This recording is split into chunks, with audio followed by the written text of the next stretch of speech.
특별히 지난주에는 우리 확정적 성화, 이미 그리스도로 말미암아 거룩하게 되었다. 그리고 거룩하게 된 자가 이제 거룩을 위해 살아가는 거룩하게 살아가는 점진적 성화에 대해서 함께 나누었습니다. 오늘은 한 번 더, 오늘 그리고 다음 주에 이어서 한 번 더 성화에 대해서, 오늘은 특별히 성화의 원천에 대해서 이미 이제 들은 이야기지만 한 번 더 예수 그리스도의 구속하심과 또 성령으로 말미암아 거룩하게 된 자로서 이미 거룩하게 살 수 있는 자가 되었다는 것을 다시 한번 좀 살펴보고, 이전에 배웠던 각 구원의 서정과 또 이 성화가 어떤 관계인지를 한번 또 살펴보는 시간이 되었으면 합니다. 오늘날 성화가 많이 약화되었습니다. 두 가지 이유가 있는데, 하나는 이 교회의 세속화가 성화를 약화시켰습니다. 오늘날 교회 안에 세속화가 교회 안에 들어와 있습니다. 세속주의가 교회 안에 들어왔고, 거룩함은 점점 그 자리를 잃게 되었습니다. 그 자리에 뭐가 들어왔냐면 개인의 행복과 자아 중심적 사고 방식이 교회의 그 중심 자리에 차지하게 된 거예요. 그러니까 내가 어떻게 하면 행복하게 살 수 있는가, 또 이 세상에서 가장 중요한 건 뭐냐면 내 자아라고 생각하는 거예요. 그러니까 오늘날 가장 큰 신이 뭐겠습니까? 예, 자아입니다. 자아. 나예요, 나. 하나님의 자리를 차지하고 있는 것은 자아고, 오늘날로 말하면 돈이, 그러니까 자아를 실현해 주는 게 돈이기 때문에 이걸 잡고 있는 거예요. 그러니까 이것 때문에 내가 거룩하게 살아야지 보다는 내가 어떻게 하면 행복하게 살 수 있을까, 여기에 딱 집중이 가 있고, 어떻게 하면 내가 내 자아를 성취할 수 있을까, 여기에 가 있는 거예요. 어쩌면 교회도 그 하나의 나의 어떤 자아 성취를 위한 하나의 수단인 거예요. 거기에는 내가 거룩하게 살아야지, 주님을 닮아야지의 마음이 없다는 건 아니겠지만 약화되겠죠. 두 번째는 교회의 교리 약화가 성화의 약화를 만들었다고 합니다. 우리 데이비드 웰스가 했던 말인데 같이 읽어볼게요. 시작. 신학에 관심도 없고 신학적으로 사고할 능력도 없는 교회는 현대성이라는 파도가 곧 삼켜버릴 그런 교회다. 이제 교리, 우리가 말하는 이 구원에 관련된, 우리가 구원의 서정도 배우지만 기독교의 교리들 있지 않습니까? 하나님에 대한, 예수님에 대한, 성령님에 대한, 교회에 대한 이런 교리들이 있는데, 이것을 배우고 가르치는 일이 약화되면서 복음이 값싼 은혜로 전락하게 되었습니다. 언제든 죄를 지어도 회개만 하면 용서받을 수 있다라는 그런 거짓된 확신이 교회 안에 자리 잡게 되었던 거예요. 또 이전에는 체험 중심이 되면서 바른 교리를 가르치는 것보다 체험이 중요하다 이렇게 생각하면서 이 죄와 싸우는 이 거룩이 약화되었다고 합니다. 이런 생각하는 거예요. 아니, 내가 구원 받았는데 굳이 말씀에 순종하며 또 거룩하게 살아야 하는가 이렇게 생각하는 거예요. 내가 이미 구원받지 않았는가? 근데 내가 왜 거룩하게 살아야 되는가? 이렇게 생각하는 성도들이 있다는 거예요. 이제 대표적인 오해 세 가지를 좀 이야기해 보면 그렇습니다. 이제 거룩이 선택이에요. 선택. 필수가 아니라 선택. 거룩한 삶은 개인의 선택 상황일 뿐이다. 예를 들면 이런 거예요. 성화가, 그러니까 누가 성화의 삶을 사냐면 신앙이 월등하게 좋은 자들, 그런 사람들이 성화 거룩하게 살아간다는 거예요. 나 같은 자는 아니고 믿음 생활 열심히 하는 사람이 성화의 삶으로 나간다고 생각하는 거예요. 근데 성경은 이 거룩함은 모든 성도의 필수적인 모습이라고 설명합니다. 그게 히브리서 12장 14절이에요. 같이 읽을게요. 시작. 모든 사람과 더불어 이것이 없이는 아무도 주를 보지 못. 아멘인가요? 여러분, 여기 말씀에는 모든 사람입니다. 모든 사람. 저는 제가 제일 안타까운 게 뭔지 아세요? 교회 안에 원수가 있다고 생각하는 사람이에요. 교회 안에. 내 마음에 맞지 않는 사람들을 원수로 생각하는데 그거는 성경적이지 않습니다. 근데 더 나아가서 여기서 모든 사람은 여러분이 관계하는 모든 사람이에요. 거룩함과 화평함, 특별히 화평함, 전 너무 좋다고 생각해요. 여러분 직장에서, 가정에서 정말 예수 그리스도를 믿는 자로서 용서하지 않고 작은 일에 항상 상처를 받고 받을 준비를 하고 그런 거 아니에요, 여러분. 여러분 사랑하기 위해 태어난 사람이에요. 상처받기 위해 태어난 사람 아닙니다. 도리어 상처 준 사람을 용서하라고 했잖아요. 여러분 예수님의 산상수훈 기억납니까? 오른뺨을 떼며 왼뺨을 돌려대라고 했는데 한 번 때리면 쌍싸대기를 때릴 준비를 이미 한 주 동안 하셨고 또 앞으로 하고 계실지 모르지만 아니에요. 모든 사람과 화평함과 거룩함을 따르라고 했어요. 누구를 미워하는 마음이 들면 다시 한번 하나님 앞에 기도하고 이건 신자로서 마땅한 게 아니다. 내게 엄청난 정신적이라든가 경제적으로 손해를 입힌 사람이더라도 그러면 안 됩니다. 이건 하나님의 말씀인 거예요. 그 사람은 내가 성화의 삶에서 그 사람은 배제 그런 거 아니라는 거예요. 그런 거 아닙니다. 이제 성화의 독특한 두 측면이 있는데 뭐냐면 이제 뒤에 2번, 3번을 설명하기 위한 건데 여러분 성화의 주체에 대한 그 논쟁이요 끊임없이 있습니다. 무슨 얘기냐면 성화는 하나님의 일이다. 아니다. 성화는 인간의 일이다. 다시 말해 인간의 책임이다. 이 두 가지가 지금도 계속 논쟁이 되는 부분이기도 합니다. 그러니까 이제 결론적으로 말하면 성화는 하나님의 일이자 누구의 일이에요? 인간의 일이에요. 그러니까 능동적으로 잘 참여해야 되는 거예요. 이 거룩을. 전적으로 하나님이 하신다. 아니다. 사람이 한다. 근데 우리가 지난주에 말씀 나눴던 것처럼 거룩이 일회성, 그러니까 단회적으로 우리에게 주어진다 그랬습니다. 이게 결정적인 측면이라고 했습니다. 또 과정적으로 지속적으로 성도가 이루어가야 할 점진적인 측면도 있다 그랬어요. 우리 광희 형제가 이제 요거 이제 토요일 날 요거 올렸는데 조회수가 1000건이 넘게 나왔어요. 예. 다른 거는 한 400, 500인데 요것만 1000건 좋아요만 20개 가까이가 눌러져 있더라고요. 그러니까 관심 있는 것 같아요. 여기에 성도들도. 그래서 확정적 성화, 점진적 성화를 지난주에 다뤘습니다. 근데 이제 반대로 이걸 오해하면 그러니까 성화가 사람의 일이라고 주장하면 어떤 일이 생길 것 같습니까, 여러분? 나타나는 패단은 율법주의예요, 율법주의. 반대로 성화는 하나님의 일이야. 그러니까 우리가 할 일이 없어. 그럼 뭐로 가겠습니까? 반가로 3번에 방관주의 또는 방종주의로 가는 거예요. 두 가지로 딱 나눠지는 거예요. 율법주의 그러니까 둘 중에 하나예요. 둘 중에 하나. 모든 성도가 오해하면 이 둘 중에 하나.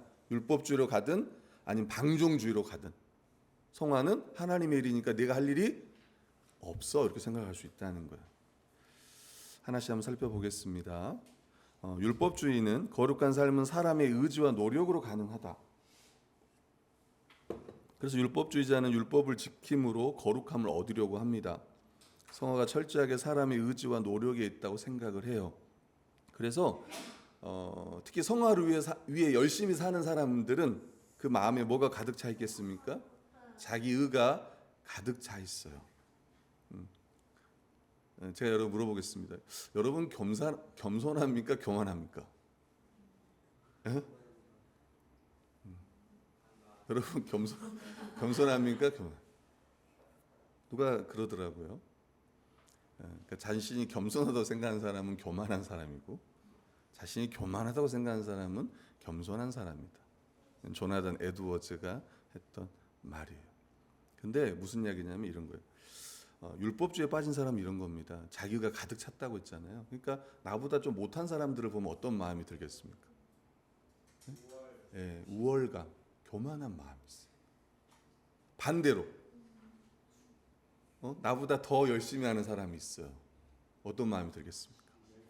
예, 열등감이 생겨요. 위축돼요. 그러니까 끊임없이 율법주의에 속해 있는 사람들은 비교하게 돼 있어. 이 사람과 나를 비교해요.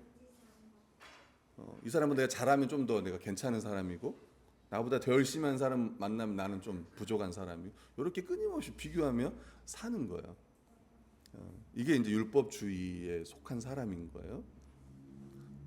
근데 성경은 뭐라고 얘기하냐면, 성령 하나님의 은혜로 변화되고 거룩하게 된 자는 감사로 반응을 합니다. 감사하는 마음으로 거룩한 삶을 살아요. 그게 빌립보서 2장 12, 13절입니다. 읽어볼게요. 시작. 그러므로 나의 사랑하는 자들아, 항상 복종하여 두렵고 떨림으로 너희 구원을 이루라. 너희 안에서 행하시는 이는 하나님이시니 자기의 기쁘신 뜻을 위하여 너희에게 소원을 두고 행하게 하시나니. 항상 복종하여 두렵고 떨림으로 너희의 구원을 이루라, 이렇게 말씀하시면서 13절에 너희 안에서 행하시는 이는 하나님이시니 자기의 기쁘신 뜻 거룩을 위하여 너희에게 소원을 두고 행하게 하시나니. 그러니까 하나님께서 이렇게 하시니까 너희도 두렵고 떨림으로 구원을 이루라, 이렇게 말씀하는 거예요. 그렇다면 교만할 수 있겠습니까? 이런 사람이 아니겠죠. 겸손함으로 겸손한 마음으로 거룩을 향해 나가겠죠. 방가로 3번이 이제 방관주의입니다. 또는 방종주의. 거룩한 삶은 구원받은 성도에게 불필요하거나 관계가 없다고 말하는 겁니다. 예수 그리스도를 믿을 때 내가 이미 모든 죄를 다 용서받았는데 내가 잘못한다고 해서 성도의 구원에 아무런 영향을 줄 수 없다. 이후의 삶, 구원받은 이후의 삶은 나에게 내 구원에 영향을 줄 수 없다. 이런 거는 칭의와 성화를 오해할 때 발생하는 겁니다. 도리어 성경은 의롭다함을 받은 자, 칭의, 하나님께 의롭다함을 얻은 자는 반드시 거룩으로 나간다. 임의와 아직 가운데 또 직설법과 명령법을 통해서 구원받은 자는 반드시 거룩으로 나가게 돼 있어요. 거룩한 씨앗이, 하나님의 말씀이, 심지어 성령이 우리 안에 있는 거예요. 거룩한 삶으로 나갈 수밖에 없다는 거예요. 로마서 6장 1절 4절 보면 1절에 우리가 무슨 말하리요? 은혜를 더하게 하려고 죄에 거하겠느냐? 그럴 수 없다. 죄에 대하여 죽은 우리가 어찌 그 가운데 더 살리요? 이렇게 말하는 거예요. 죄 가운데 살 수 없다는 거예요. 4절에도 보면 우리로 또한 새 생명 가운데서 행하게 하려 한다. 여러분, 이제 우리는 할 일이 아무것도 없다. 성령 하나님께서 이미 우리를 거룩하게 하셨고 또 앞으로 거룩을 위해서 계속 역사하실 거다라고, 우리는 할 일이 아무것도 없다라고 말하는 게 정적주의라고 합니다. 다르게 표현하면 그걸 정적주의라고 해요. 하나님이 전적으로 사람의 성화를 이루신다, 이렇게 믿는 거예요. 그래서 내가 할 일은 아무것도 없다는 거예요. 그리고 심지어 우리가 말씀을 보는 거, 묵상하는 거, 기도하는 거, 교회적 삶을 모든 걸 다 부정합니다. 오직 하나님이 하신다. 그런 거 아니라는 거예요. 이런 것들이 이제 오해해서, 이 세 가지로 오해해서 거룩으로 많이 나아가지 못하는 모습들이 우리 안에 있다는 거예요. 아닙니다. 다시 한번 성화의 원천 예수 그리스도에 대해서 함께 살펴보겠습니다. 우리의 구원과 거룩함을 위해서 예수님이 이 땅에 오신 거예요. 마태복음 1장 21절에 보면 아들을 낳으리니 이름을 예수라라. 이는 그가 자기 백성을 그들의 죄에서 구원할 자이심이니라. 죄에서 구원할 자. 예배소 1장 4절에 보면 곧 창세 전에 그리스도 안에서 우리를 택하사 우리로 사랑 안에서 그 앞에 거룩하고 흠이 없게 하시려고. 이제 그러니까 구원과 거룩을 위해서 이 땅에 오신 거죠. 제시 라일이 했던 말입니다. 우리가 거룩해야 하는 이유는 그리스도께서 세상에 오신 위대한 한 가지 이유와 목적이 거룩이기 때문입니다. 예수님은 완전한 구주이십니다. 그분은 단순히 신자의 죄책만을, 그러니까 죄의 결과였던 죄와 사망만 해결하는 것이 아니라 죄와 권세를 파하는 일도 하셨습니다. 그러니까 우리는 이제 죄를 안 지을 수 있다, 이런 말씀하신 거죠. 두 번째는 공생의 사역입니다. 말씀을 통해 우리를 거룩하게 만드시고 거룩하게 살게 하신 거예요. 그래서 요한복음 15장 3절에 보면 제자들에게 이렇게 표현했습니다. 같이 읽어볼게요. 시작. 너희는 내가 일러준 말로 이미 깨끗하여 졌으니. 그러니까 예수님이 십자가에 죽기 전에 이렇게 제자들에게 말한 거예요. 너희는 이미 깨끗해졌다, 이렇게. 이미 의롭다함을 받게 되었다라고 이야기. 이제 거룩하게 살아갈 수 있는 존재가 되었다. 요한복음 17장 10절에도 보면 그들을 진리로 거룩하게 하옵소서 이렇게 기도합니다.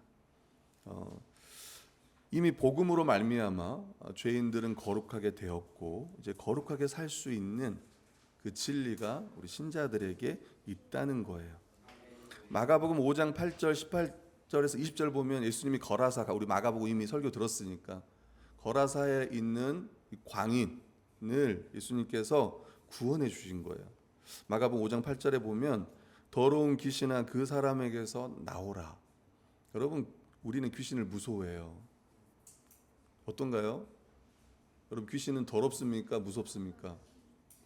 우리는 약간 무서운 게 많아요.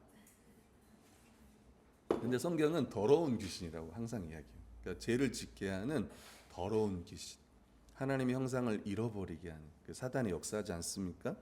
근데 예수님께서 그 더러운 귀신을 내쫓아요. 이게 돼지 2,000마리가 죽는 사건을 이야기하는 겁니다, 여러분. 18, 19절에 보니까 예수님이 이제 배에 오르실 때 이 귀신 들렸던 사람이 함께 있기를 간구해요. 19절에 보면 허락하지 아니하시고 그에게 이르시되 집으로 돌아가 주께서 내게 어떻게 큰 일을 행하사 너를 불쌍히 여기신 것을 내 가족에게 알리라. 20절에 그가 가서 예수께서 자기에게 어떻게 큰 일을 행하셨는지를 데가볼리에 전파하니 모든 사람들이 놀랍게 여기더라. 그러니까 사탄에 매여 가지고 매일 무덤에 살면서 자기 몸을 학대하고 막 소리 지르는, 오늘날도 보면 이제 중독에 빠져 있고 이런 모든 것이 사단의 역사라고 우리가 볼 수 있잖아요. 시대가 점점 또 악해지기도 하고 이런 것 가운데, 근데 예수 그리스도가 이 죄와 이 악한 세력으로부터 자유하게 하시고 하나님 백성으로 이렇게 회복시켜 주시고, 이 거라사 광인이 예수님 앞에 딱 이렇게 차분하게 딱 있잖아요. 그리고 말씀을 듣잖아요. 그래서 제가 주님 따르기를 원합니다 했대. 아니다. 너는 집으로 가서 내가 어떻게 너를 불쌍히 여기는지 사람들에게 말해라. 그래서 데카폴리스라고 하는 10개 되는 도시에 가서 예수 그리스도가 자기를 어떻게 궁일히 여기시고 하셨는지를요 전하는 삶을 살아요. 요 사람이. 그러니까 회복시켜 주신 거죠. 그 다음엔 치유를 통해, 앞에는 죽기를 통해, 다음에 여기 이제 병고침, 치유를 통해 우리를 새로운 질서에 순종하는 거룩한 삶을 살게 하셨다는 거예요. 요한복음 5장 14절에 보면 더 심한 것이 생기지 않게 다시는 죄를 범하지 말라. 예수님이 38년 된 병자를 이 베데스다 연못에서 고쳐 주셨습니다. 근데 뒤에 보면 이제 다시는 죄를 짓지 말라. 그러니까 이제 거룩한 삶을 살아는 거예요. 예수님께서 병을 고쳐주신 목적은 그냥 병 나음에 있는 게 아니라 거룩한 삶으로 나아가라고 우리 주님께서 말씀하신 겁니다. 그리고 오늘 설교 본문인 우리가 함께 읽었던 누가복음 5장 5절 11절, 물고기가요 예수님 많이 잡혔어요. 베드로가 밤새도록 이제 물고기를 잡았는데 그걸 못 잡았습니다. 그래서 예수님이 저 깊은 데로 가라, 거기다 그물을 던져라 했더니 고기가요 너무 많이 잡혀가지고 막 그물이 찢어질 정도로 잡혔습니다. 그때 이게 이제 베드로의 회심 장면인데, 베드로가 예수님 앞에 딱 무릎을 꿇고 말하는 거예요. 저를 떠나소서, 주여 나를 떠나소서, 나는 죄인입니다. 8절에 보면.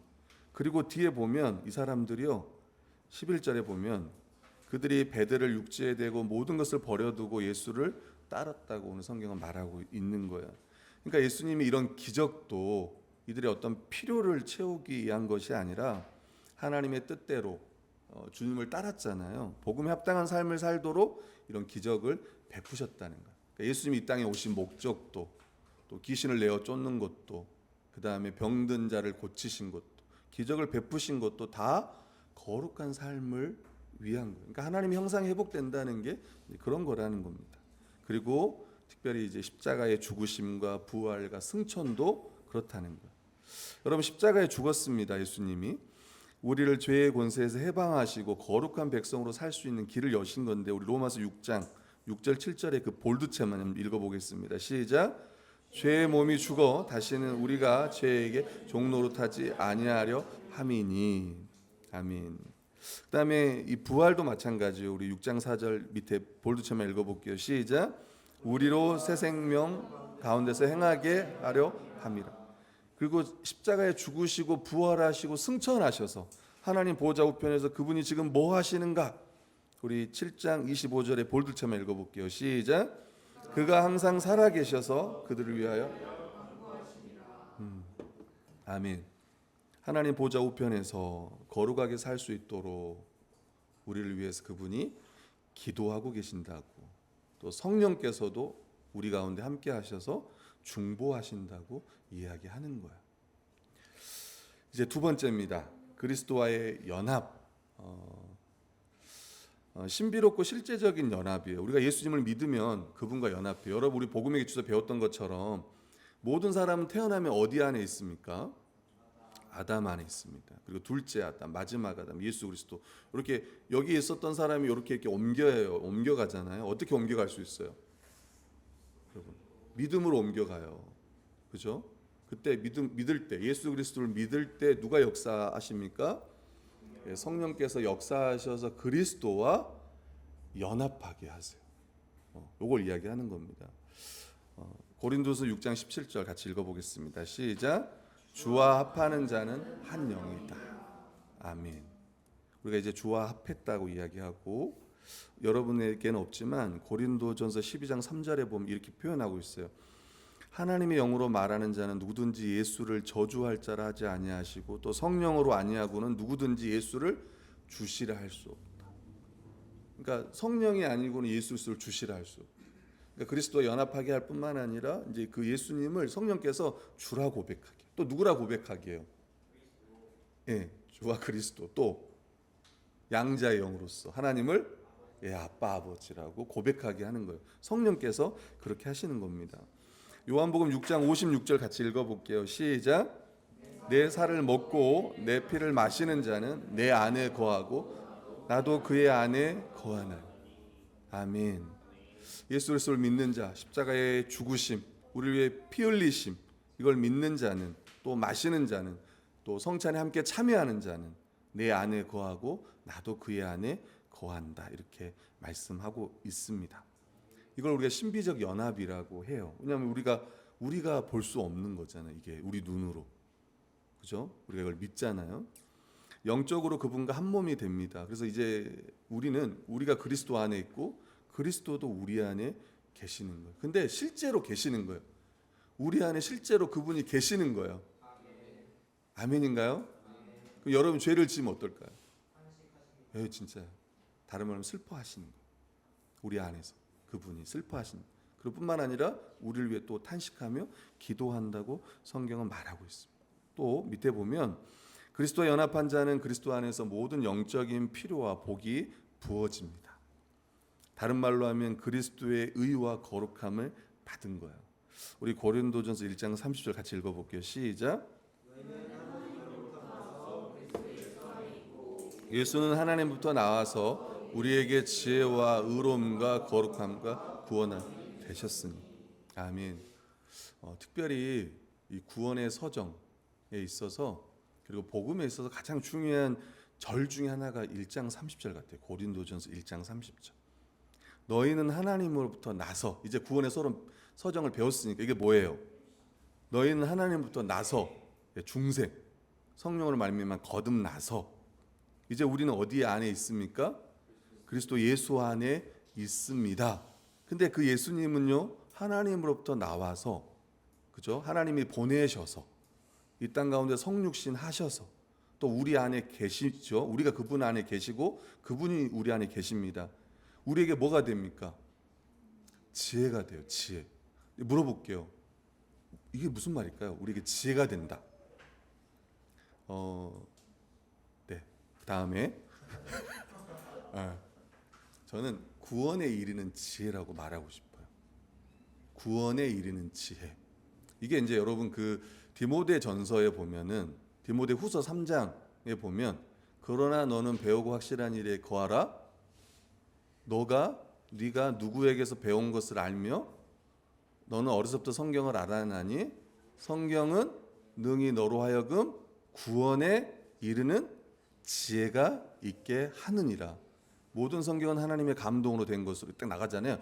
구원에 이르는 지혜잖아요. 거기도 그러잖아요. 표현이 구원에 이른다는 거예요. 우리가 그리스도가 우리의 지혜가 돼. 근데 구원에 이르게 하는 지혜가 된대요. 구원도 받지만 구원 받아 살게 하는. 근데 뒤에 보면은 뭐가 나와요? 우리에게 뭐가 또 돼요? 의로움이 돼요. 그러니까 지혜 밑에 이제 이게 들어가는 거예요. 소피아, 우리가 말하는 지혜, 소피아 헬라어로 이 지혜 밑에 디카의 순회라고 하는 의로움, 칭의가 들어가고 그 밑에도 뭐가 들어가요? 거룩함, sanctification이라는 성화, 거룩함이 들어가고 밑에 마지막 우리가 말하는 구원함, 또 구속함, 글로리피케이션이 들어가는 영화라고 하는. 그러니까 구원을 크게 말하면은 세 가지로 얘기하잖아요. 우리가 구원을 서정부터 하면 부르심부터 영화까지지만 또 그냥 구원 딱 이야기하면 칭의, 그다음 뭐예요? 시작의 칭의라면 끝은 뭐예요? 성화의 완성을 뭐라고 합니까? 우리 영화라고 해요. 영화. 영화는 언제 됩니까? 예수님이 재림하시면 우리가 그분처럼 돼요. 그럼 우리가 죽으면 그걸 영화라고는 안 해요. 우리가 죽어 있으면 뭐로만 존재합니까? 몸은 없어요. 뭐만 있어요? 영으로만 존재하자. 영. 어디에 있어요?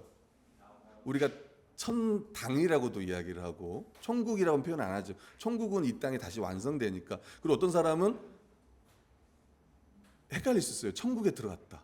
난 이미 예수님 믿으면 천국 들어간 건데? 천국에 들어갔다. 그러니까 천국이라는 표현을 쓰는 건 아니에요. 그러니까 어찌 보면 천당이라는 표현도 천당이 맞는 표현이고 천국은 아니고 천당 또는 그냥 낙원에 들어갔다. 근데 영화는 그리스도가 재림해야 우리가 새 하늘과 새 땅에서 우리가 다시 부활, 새로운 몸을 입는다고 했잖아요. 그걸 영화라고 이야기를 합니다. 그러니까 지금은 그런 단계는 아니고. 근데 다시 이야기하면 칭의가 구원의 시작이라면 영화가 구원의 완성이에요. 그죠? 그럼 이 중간이 뭐예요? 이 중간. 칭의, 영화 요 중간. 이게 성화라고 이야기해요.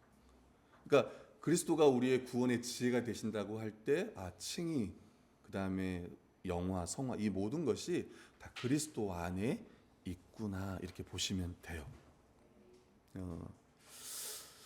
네, 그리스도가 우리의 지혜가 됩니다. 그리스도가 우리의 의로움이 되고 그리스도가 우리의 거룩함이 되고 그리스도가 우리의 구원함이 되는 거예요. 그리스도 안에서 이 모든 것들이 다 우리에게 주어지는 겁니다. 그래서 존 칼빈은 그렇게 말하는 거예요. 우리에게 오는 하나님의 모든 복은 그리스도를 통해 오는 거예요. 그리스도가 시작이고 과정이고 끝이에요. 그러니까 누가 여러분에게 복을 말할 때 그리스도가 아닌 어떤 복은 진짜 복은 복이지만 성경에서 말하는 그 구원의 복은 아니라는 거예요. 그리스도를 떠나서는 아무것도 존재하지 않고 존재할 수 없다고 말하고 있습니다. 그리스도와 연합한 자는 그분의 십자가 죽음과 부활에 연합하여 이제는 죄에 대하여 죽고 의에 대하여 살아난 자. 우리 갈라디아서 2장 20절 보면 내가 그리스도와 함께 십자가에 못 박혔나니 이제는 내가 사는 게 아니요 오직 내 안에 그리스도께서 사는 것이라. 로마서도 이제 이미 했지만 마찬가지. 옛사람이 죽고 새 사람으로 살아나 이제 거룩한 존재가 된 것은 우리가 그리스도와 연합했기 때문입니다. 우리 요한복음 15장 4절 5절 읽어볼게요. 시작. 내 안에 거하라 나도 너희 안에 거하리라. 여기까지만 읽을게요. 여기까지만 읽고 포도 나무에 붙어 있지 아니하면 스스로 열매를 맺을 수 없음 같이 너희도 내 안에 있지 아니하면 그러하리라. 내가 그 안에 거하면 사람이 열매를 많이 맺나니 나를 떠나서는 너희가 아무것도 할 수 없습니다.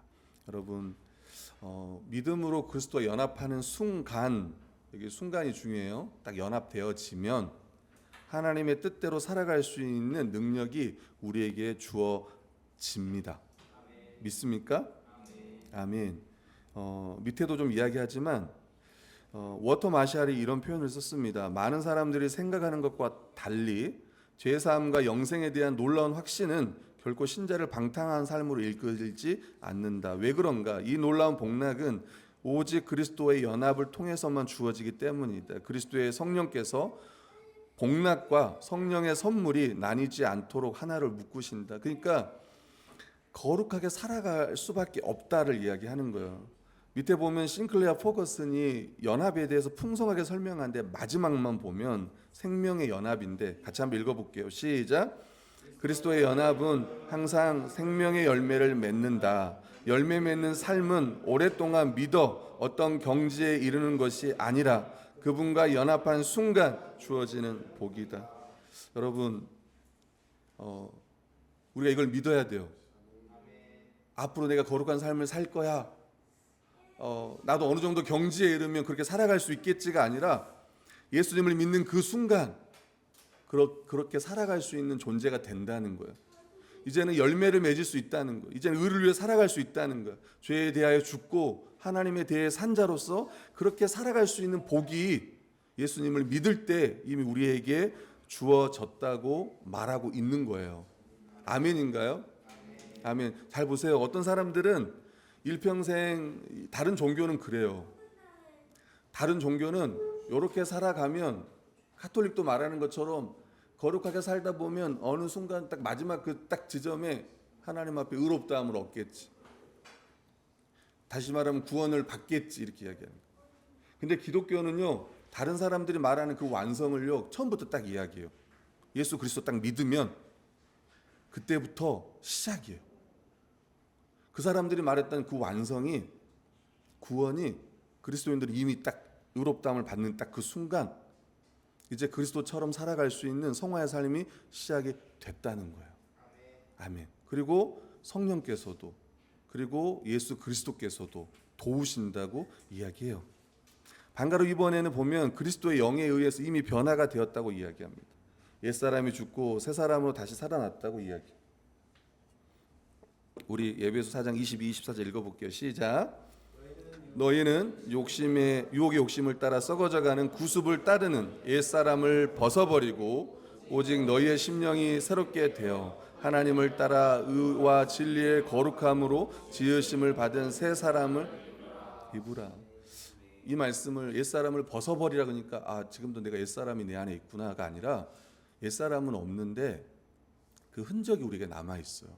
내가 죄를 지었던 나의 옛사람의 그 습관들 그런 것들이 남아있어서 또 죄를 지어요. 그래서 이걸 다음 주에 좀 더 이야기를 해보려고 하는데 근데 지금은 새 사람이라는 거예요. 우리 존재가 복음으로 말미암아 그리스도로 말미암아 새 사람이 되었다는 것을 날마다 생각하는 거야.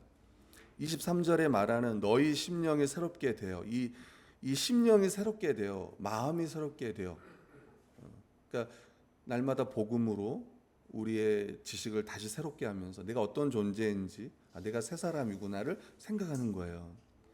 여러분 제가 어거스틴이 말했던 죄와 관련된 사람의 4가지 상태를 이야기했어요. 기억날 거예요. 이제 외우셨을 거예요. 타락 이전의 사람은 어떤 사람인가요?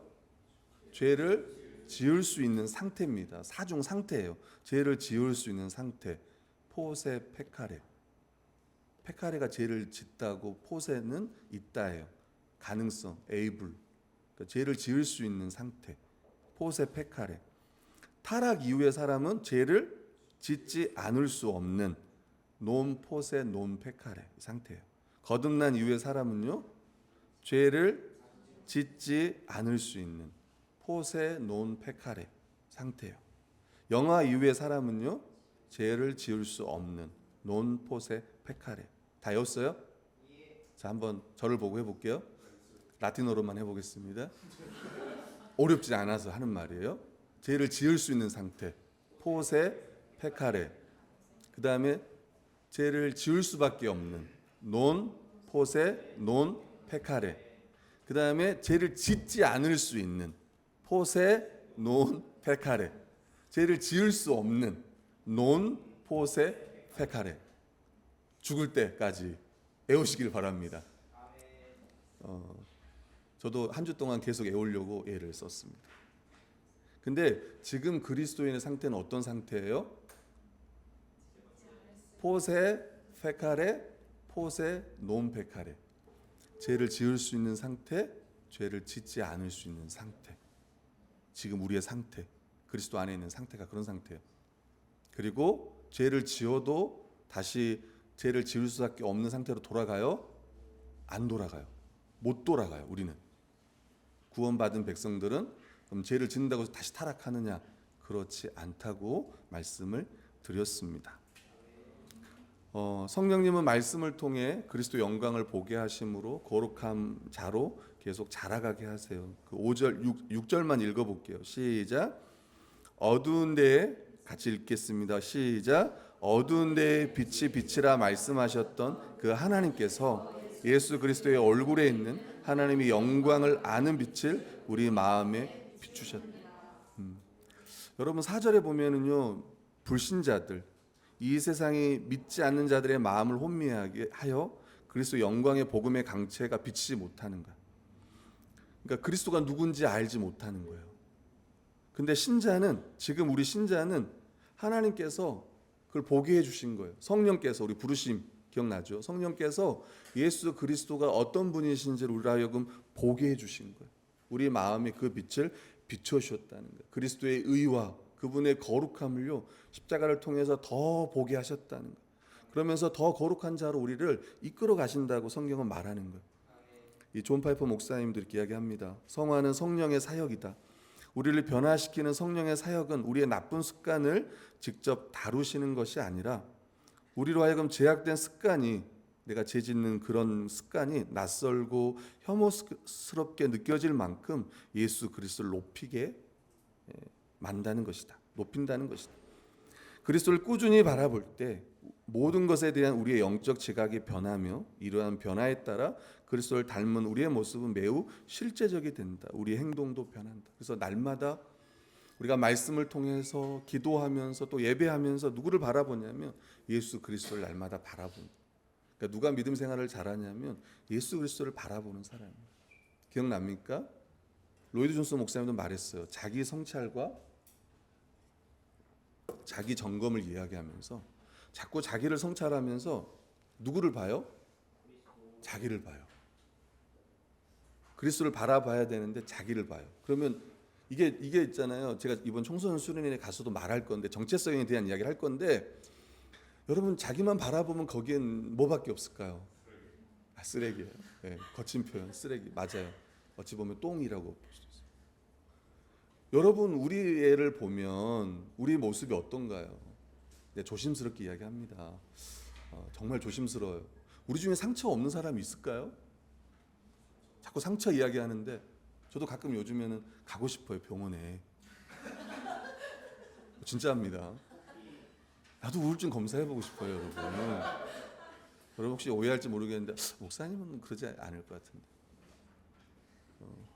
한번 제 상처 이야기해 볼까요? 아이, 목사님보다 아무래도 저희가 저 상처가 더 크죠. 아니에요, 목사님. 우리 중에 상처 없는 사람이 어디 있어요? 안 꺼내서 그렇지. 상처로 배틀을 한번 해봐요. 일단 상처 나눔 해볼까요? 나누는 것 자체를 제가 부정하는 게 아니에요. 그러면 정신과가 나쁩니까? 그것도 하나님이 주신 건데, 의술도 좋은 거예요. 나쁘다는 얘기 하는 게 아니에요. 근데 궁극적으로 말을 하면 계속 자신을 바라보면 있나요? 그 끝에 예수님이 있나요? 없습니다. 진짜 자기의 죄를 대면하는 거예요, 그때. 근데 거기에는 제가 말씀드린 거는 거기에는 소망은 없습니다. 자기를 성찰하, 자기를 점검하는 건 좋지만 자기를 성찰하는 걸 경계하라고 말했던 건 로이드 존스 목사님입니다. 그분은 의사셨어요, 의사. 왕 주치의였다고 해요, 왕. 당시에 그쪽. 근데 그분이 뭐라고 이야기합니까? 결국은 누구를 바라보라고 이야기해요? 결국은 예수 그리스도를 바라보라고 이야기해요. 우리 아이들도 마찬가지예요. 자기 안을 들여다보고 뭐 하고 하면, 아니면 자기가 가진 것, 뭐 어떤 거 이야기하면, 우리 청년들도 마찬가지입니다. 직장이라든가 여기에는 진짜 나의 정체성은 없어요. 진짜 정체성은 좋은 직장 다니고 우리가 말하는 어떤 이렇게 하이니스 정도 다녀야 되나요? 그런 사람이 오길 바라는데, 아니 거기 어떤 좀 투자도 좀 잘해가지고 좀 여러분 그런 거 아니지 않습니까? 우리 진짜 정체성 어디에 있는 거예요? 예, 그리스도에게 있는 거예요. 그리스도 안에 있는 자기가 진짜 자기. 그러니까 너는 누구냐가 아니라 그리스도 안에 있는 너는 누구냐예요. 질문 자체가. 그리스도의 정체성은 거기에 있다고. 근데 자꾸 우리는 그리스도 바깥의 거를 나의 정체성으로 삼는단 말이에요. 아니 아까도 계속 이야기했잖아. 나는 죽었다고 이야기하는데, 나는 없다고 이야기하는데, 난 그리스도 안에 있다고 하는, 자꾸 자기는 그리스도 바깥에 누구로 이야기하는 거예요. 아니라는 거예요. 그것도 하나의 정체성일 수 있지만 나의 진짜 정체성은 그리스도 안에 있는 나라고요. 하나님의 양자된 나라고, 그리스도 안에서 의롭게 된 나라고, 이 땅에서뿐만 아니라 하나님 나라의 그 영원한 관점에서 봤을 때 나의 정체성이 그렇다고요. 근데 그걸 보지 못하고 나는 부족한 자고 나는 없다고 생각하는 거예요. 이 세상에서 좀 우리가 어려울 수도 있고 아니면 이 세상에서 잘 살 수도 있고 근데 그게 나의 정체성은 아니라는 거예요. 그것 때문에 슬퍼할 이유도 없고 낙심할 이유도 없고 불안할 이유도 없고 근데 저도 계속 그걸 알아가야겠지만 순간순간 그걸 놓치는 것 같습니다. 그리스도 밖에 있는 나 같아요. 그래서 늘 초조하고 늘 불안해요. 그런 것 같아요. 그럴 때 다시 어디를 바라보라? 네, 그리스도를 바라보라. 그리스도만이 우리의 참된 소망이고 그리스도만이 우리의 구원인 거예요. 그때 우리의 삶도 더 주님을 닮은 삶으로 변화가 되는 거예요. 우리도 만약에 똑같다면 세상 사람들과 똑같다면 그럼 우리가 이 자리에 뭐하러 나옵니까? 그죠? 그냥 밥만 먹고 가지. 우린 다음 주부터 그냥 밥만 먹고 가는 거예요. 반갑습니다. 그래서 좀 찬양 좀 하고 잠깐 기도하고 밥 먹고 그냥 또 나가는 거예요. 그냥 세상 가운데 똑같이 사는 거죠. 그냥 주일날 더 맛있게 잘 먹고 여러분 다시 한번 우리 생각을 해야 되는 거죠.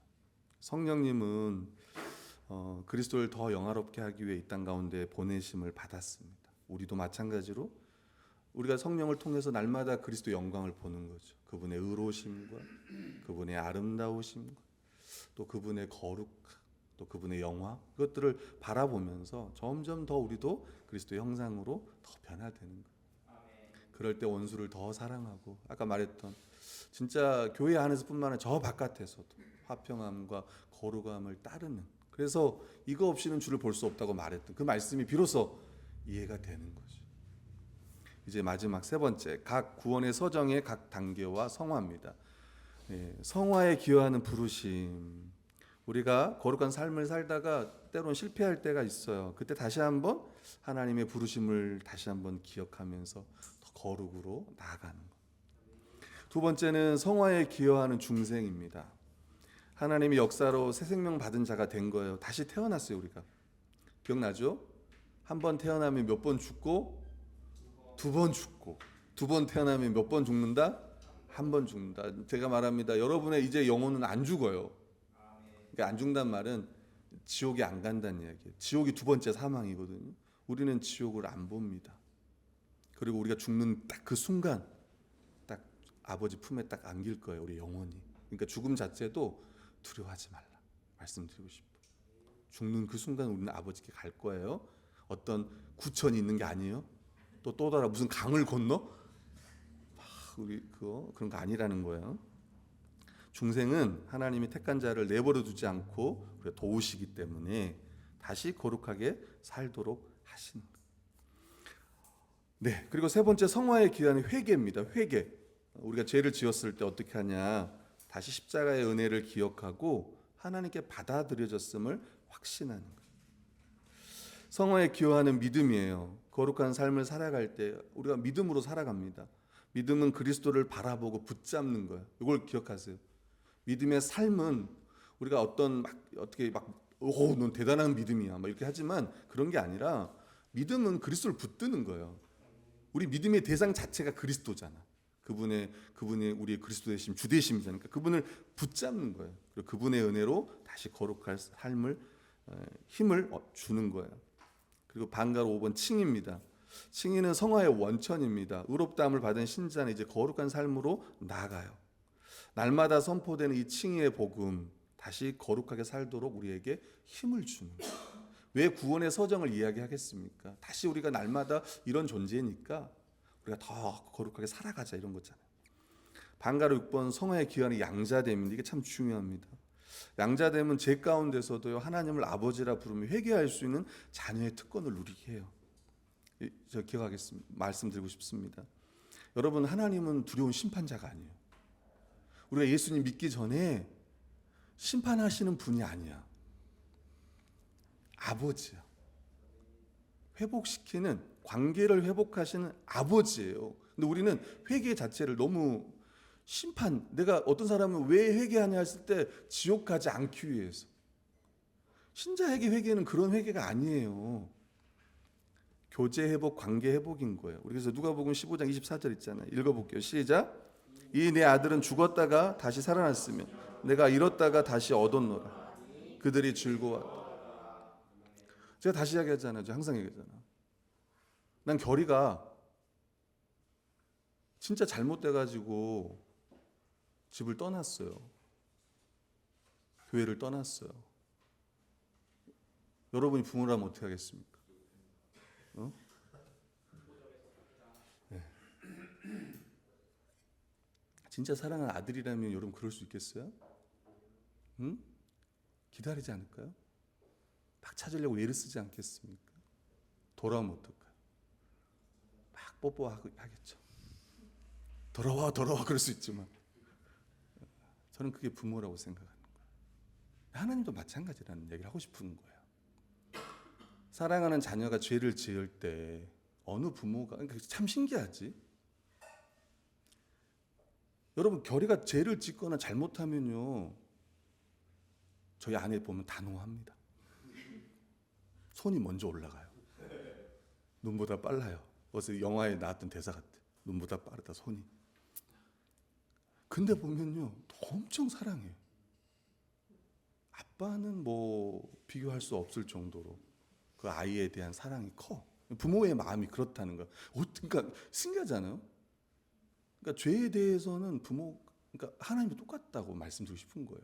어떻게 죄를 저렇게 미워하면서도 어떻게 저렇게 사랑할 수 있지? 그게 어떻게 가능하지?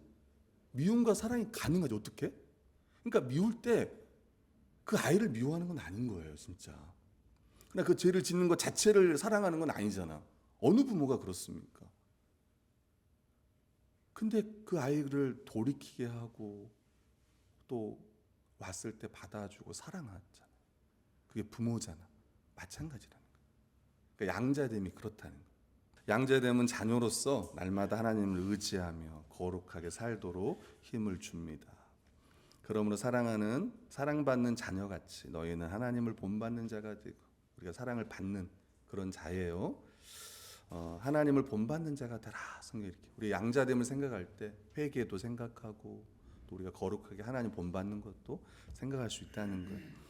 견인 이제 앞으로 우리가 두 가지가 견인과 영화를 이제 구원의 소장 가운데 남아 있는데 견인을 생각해도 하나님은 견인을 통해 넘어지고 실패하도록 우리를 다시 일으켜 세워주고 회복하는 거예요.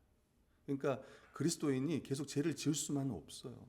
교회를 통해서도 자꾸 죄를 깨닫게 해주고 예배 가운데도 우리가 회개 기도가 있잖아요. 죄 고백 있잖아. 일주일 동안 지었던 죄들 고백하기. 또 우리가 성찬식을 앞두고 또 죄에 대해 고백합니다. 내가 그리스도인으로 잘 살았는 걸 또 자신들을 점검하면서 또 매일의 회개도 있고. 그리고 견인은 신자가 절망하지 않고 다시 일어나 거룩하게 살도록 힘을 줘요. 또 거룩하게 살고 있는 자를 하나님께서 붙드시는 거예요. 때로 내가 넘어져도 다시 나를 붙들어서 또 거룩으로 나아가게 한다는 걸 우리가 믿는 거예요. 이게 견인의 교리예요.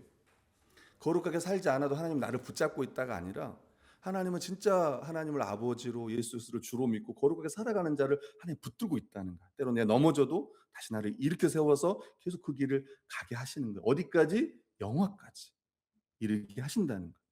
마지막으로 영화입니다. 영화는 신자가 어려움과 고난 중에서도 누리게 될 영화로운 상태를 바라보고 기대하게 하는 거예요. 이제 우리가 여기 남아 있는 거예요. 새 하늘과 새 땅을 더 소망하는 이 땅이 다가 아니라 저 새 하늘과 새 땅이 있다는 걸 우리가 소망하는 거예요. 그래서 이 땅에서는 좀 어려울 수도 있고 고난도 있고요. 또 질병도 있고 또 죽음의 문제도 있습니다. 우리 가운데. 그럴 때 그게 끝이 아닌 거예요. 우리에게는 새 하늘과 새 땅이 있습니다. 아멘. 주님이 우리를 기다리고 계시는 거예요. 우리 그걸 믿어야 돼요. 그리고 마지막에 우리는 주님을 보게 될 거예요. 예, 성경이 말합니다. 보게 될 거라고. 그게 구원의 완성이라고 이야기하는 거예요. 영화는 그 나라를 소망하게 하기에 거룩하게 살도록 힘을 준다. 이렇게. 아까 말했던 칭의와 영화 가운데 성화가 있다 그랬어. 이미 거룩하게 된 자로서 거룩하게 살아가면서 마지막 우리는 이 거룩의 완성, 영화에 이르게 될 거예요. 아멘. 다음 주는 이 성도 안에 있는 남아 있는 죄, 그래서 어떻게 죄를 죽이고 은혜를 살릴 것인지에 대한 이야기를 나누도록 하겠습니다. 우리 함께 찬양하겠습니다.